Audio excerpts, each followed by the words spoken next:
আসসালামু আলাইকুম রহমতুল্লাহ। প্রিয় দর্শক শ্রোতা, আজকের ভিডিওতে আমরা মধ্যপ্রাচ্যের প্রভাবশালী দেশ ইরান সম্পর্কে জানা অজানা গুরুত্বপূর্ণ তথ্য সম্পর্কে জেনে নেব। মধ্যপ্রাচ্যের একমাত্র অনারব দেশ ইরান। ইতিহাসের অতি দাপুটে পারস্য সাম্রাজ্যের কেন্দ্র ছিল দেশটি। শেখ সাদি, রুমি, ফেরদৌসি, হাফিজ, ওমর খৈয়ামের জন্মভূমি ইরান। আর আধুনিক ইরান একই সাথে পরাশক্তি আর প্রতিবেশী দেশগুলোর বৈরিতার মুখে টিকে থাকা এক স্বাবলম্বী রাষ্ট্রের উদাহরণ। ধর্মীয় নেতাদের শাসনে থাকা দেশটি পশ্চিমা অবরোধে আর নিষেধাজ্ঞার বিরুদ্ধে লড়াই করেও টিকে থাকার জন্য যেমন প্রশংসার দাবিদার, সেই সাথে মত প্রকাশের স্বাধীনতা সহ অনেক ইস্যুতে সমালোচনাও কুড়াচ্ছে। আজকের ভিডিওতে আমরা বিস্তারিত জেনে নেব। এশিয়া মহাদেশের কেন্দ্রস্থলে অবস্থিত ইরান। আয়তনে দেশটি মধ্যপ্রাচ্যের দ্বিতীয় বৃহত্তম ও বিশ্বে 17তম। দেশটির উত্তর পশ্চিমে আর্মেনিয়া ও আজারবাইজান, উত্তরে কাস্পিয়ান সাগর, উত্তর পূর্বে তুর্কমেনিস্তান আর পূর্বে আফগানিস্তান ও পাকিস্তান, দক্ষিণে পারস্য উপসাগর ও ওমান উপসাগর। এই দুই সাগরের অপর পারে আছে সৌদি আরব, ওমান, কাতার, বাহরাইন ও সংযুক্ত আরব আমিরাত। ইরানের রাষ্ট্রীয় নাম ইসলামিক রিপাবলিক অব ইরান।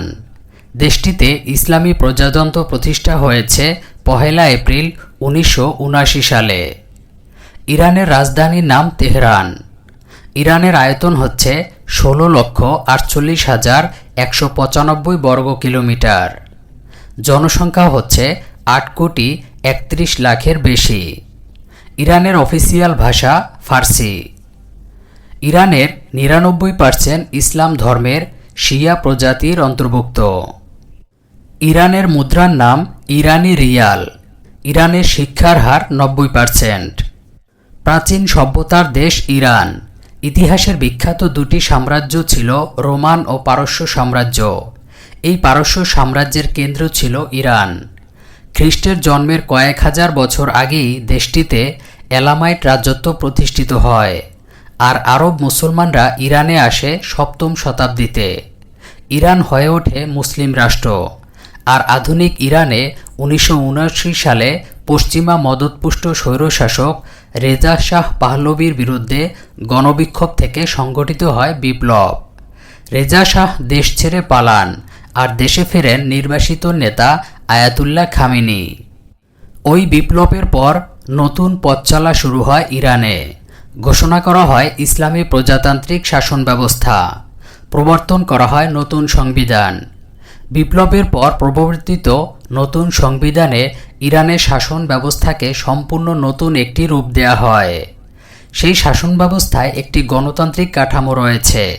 সেখানে একজন প্রেসিডেন্ট নির্বাচিত হন, তবে সেই গণতান্ত্রিক ব্যবস্থার উপরে রয়েছেন একজন সর্বোচ্চ ধর্মীয় নেতা। বর্তমানে দেশটির প্রধান ধর্মীয় নেতা আলী খামেনি। ইরানের শাসন ব্যবস্থায় সর্বোচ্চ ধর্মীয় নেতার পদটি সবচেয়ে গুরুত্বপূর্ণ। দেশটির প্রধান নীতি নির্ধারকও তিনি। সশস্ত্র বাহিনীর কমান্ডার ইন চিফ তিনি। একই সাথে মিলিটারি ইন্টেলিজেন্স ও যুদ্ধ ঘোষণা কিংবা বন্ধ করার ক্ষমতাও তার হাতে। এছাড়া বিচার বিভাগ এবং রাষ্ট্রীয় গণমাধ্যমও তার নিয়ন্ত্রণে। প্রতিরক্ষা, পররাষ্ট্রমন্ত্রীর মতো মন্ত্রিসভার গুরুত্বপূর্ণ পদগুলোতে নিয়োগ দেয়া হয় সর্বোচ্চ নেতার অনুমোদন সাপেক্ষে। পররাষ্ট্রনীতির ক্ষেত্রেও তিনি প্রধান নীতি নির্ধারক। মোট কথা, দেশটির যে কোনো গুরুত্বপূর্ণ সিদ্ধান্তের জন্যই প্রত্যক্ষ কিংবা পরোক্ষভাবে সিদ্ধান্ত দিয়ে থাকেন সর্বোচ্চ নেতা। এছাড়া দেশটির নীতি নির্ধারণী পর্ষদ হিসেবে পরিচিত গার্ডিয়ান কাউন্সিলের 12 সদস্যের মধ্যে 6 জনকে সরাসরি নিয়োগ দেন সর্বোচ্চ ধর্মীয় নেতা। ধর্মীয় আইনে অভিজ্ঞ 6 জন আলেমকে নিয়োগ দেয়া হয় তার মাধ্যমে। বিচার বিভাগের প্রধানের প্রস্তাবনা থেকে কাউন্সিলের বাকি সদস্যদের মনোনীত করে পার্লামেন্ট মজলিস। এই 6 জন হয়ে থাকেন অন্যান্য আইনের বিষয়ে দক্ষ। যদিও বিচার বিভাগের প্রধানকেও নিয়োগ দেন ধর্মীয় নেতা, আর ধর্মীয় নেতাকে নিয়োগ কিংবা পদচ্যুত করার ক্ষমতা থাকে অ্যাসেম্বলি অব এক্সপার্ট নামের একটি পরিষদের হাতে। তবে সর্বোচ্চ ধর্মীয় নেতার কোনো সিদ্ধান্তকে এই পরিষদ চ্যালেঞ্জ জানিয়েছে এমন নজির ইতিহাসে নেই। প্রতি 4 বছর পর পর ইরানে অনুষ্ঠিত হয় পার্লামেন্ট ও প্রেসিডেন্ট নির্বাচন। প্রেসিডেন্টের পাশাপাশি থাকেন 8 জন ভাইস প্রেসিডেন্ট। প্রেসিডেন্ট ও পার্লামেন্ট নির্বাচনে প্রার্থীদেরও পেতে হয় গার্ডিয়ান কাউন্সিলের অনুমোদন। আবার নির্বাচিত প্রেসিডেন্টকে দায়িত্ব গ্রহণের আগে নিতে হয় সর্বোচ্চ নেতার অনুমোদন। যে কোনো সময় প্রেসিডেন্টকে বরখাস্ত করার ক্ষমতা রাখেন সর্বোচ্চ নেতা। তাই ইরানের শাসন ব্যবস্থায় আসলে সর্বোচ্চ নেতাই শেষ কথা। রাষ্ট্রের সব গুরুত্বপূর্ণ বিষয়ে থাকে তার প্রত্যক্ষ কিংবা পরোক্ষ প্রভাব। পরপর 2 মেয়াদের বেশি দায়িত্ব পালন করতে পারেন না ইরানের প্রেসিডেন্ট।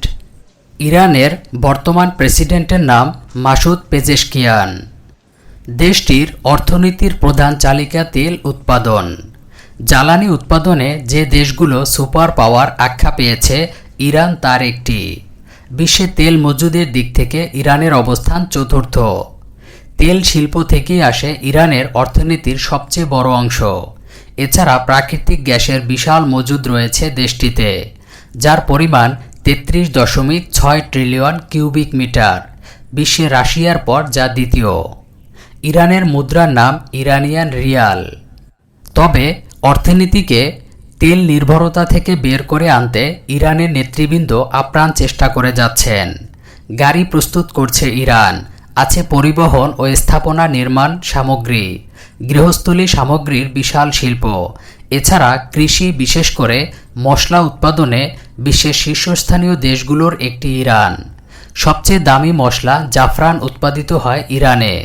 এছাড়া হস্তশিল্প, বিশেষ করে ইরানের কার্পেট বিশ্বে বিখ্যাত একটি পণ্য। বাহারি ডিজাইনের কার্পেট উৎপাদনে ইরানিদের জুড়ি নেই। ইরানের সেনাবাহিনী। পশ্চিমাদের বৈরিতার মুখে ইরান যেমন অর্থনীতিতে স্বাবলম্বী হওয়ার চেষ্টা করে যাচ্ছে, তেমনিভাবে সামরিক খাতেও করেছে ব্যাপক উন্নতি, যার কারণে যুক্তরাষ্ট্রের মতো পরাশক্তিগুলোর চোখে চোখ রেখে কথা বলছে অনেক বছর ধরেই। যুক্তরাষ্ট্রের ড্রোন ভূপাতিত করেছে অনেকবার। পারস্য উপসাগরে মার্কিন যুক্তরাষ্ট্র ও তার মিত্রদের সাথে পাল্লা দিয়ে ঘুরে বেড়াচ্ছে ইরানি যুদ্ধজাহাজ। ইরানে প্রথাগত সেনা, নৌ ও বিমান বাহিনীর বাইরেও একটি বিশেষ বাহিনী রয়েছে, যার নাম বিপ্লবী গার্ড বাহিনী। ইরান নিজেরাই ট্যাঙ্ক, আর্মার্ড পার্সোনাল ক্যারিয়ার, ক্ষেপণাস্ত্র ও সাবমেরিন তৈরি করেছে। এমনকি সামরিক হেলিকপ্টার ও যুদ্ধ বিমানও বানাচ্ছে দেশটি। বিভিন্ন ধরনের ক্ষেপণাস্ত্রে সমৃদ্ধ ইরানের সামরিক বাহিনীর অস্ত্রাগার। ইরানের রাজধানী ও সবচেয়ে বড় নগরী তেহরান। দেশটির শিল্প, সংস্কৃতি, অর্থনীতি ও রাজনীতির কেন্দ্রবিন্দু তেহরান। কায়রো আর ইস্তাম্বুলের পর ওই অঞ্চলে সবচেয়ে জনবহুল নগরীটির গোড়াপত্তন হয়েছিল অতি প্রাচীন যুগে। কাজার রাজবংশের শাসক আগা মোহাম্মদ খান 1786 সালে তেহরানে প্রথম রাজধানী স্থাপন করেন। বহির্বিশ্বের কাছে তেহরান মানেই আজাদি স্কোয়ার ও আজাদি টাওয়ার। ইরানের শাসক রেজা শাহ পাহলভির সময় 1971 সালে এই টাওয়ার নির্মাণ কাজ শেষ হয়। ইরান রাষ্ট্র প্রতিষ্ঠার 2500 বছর পূর্তি উপলক্ষে এই টাওয়ারটি নির্মাণ করা হয়েছিল। বর্তমানে তেহরানের সবচেয়ে জনপ্রিয় দর্শনীয় স্থানও এটি।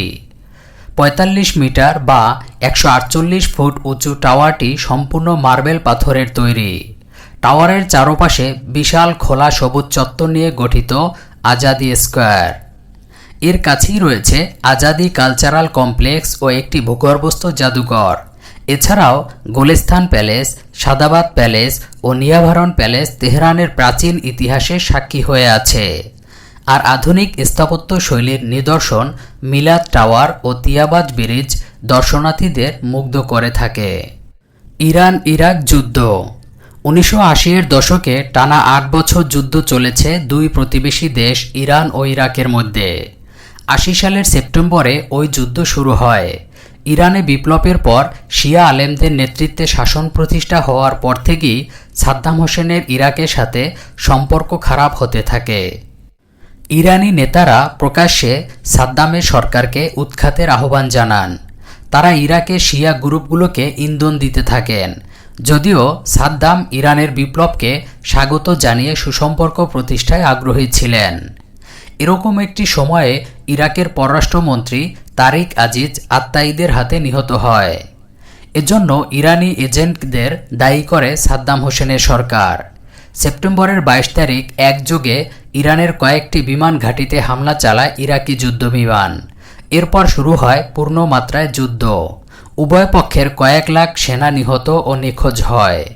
দেশ দুটি অর্থনৈতিকভাবেও বিপর্যস্ত হয়ে পড়ে। 8 বছর যুদ্ধ চলার পর 1988 সালে জাতিসংঘের মধ্যস্থতায় যুদ্ধবিরতি চুক্তির ফলে যুদ্ধের অবসান হয়। বিভিন্ন যুদ্ধক্ষেত্রে বিভিন্ন সময় এক এক পক্ষ জয় পেলেও চূড়ান্তভাবে এই যুদ্ধে কেউ জেতেনি।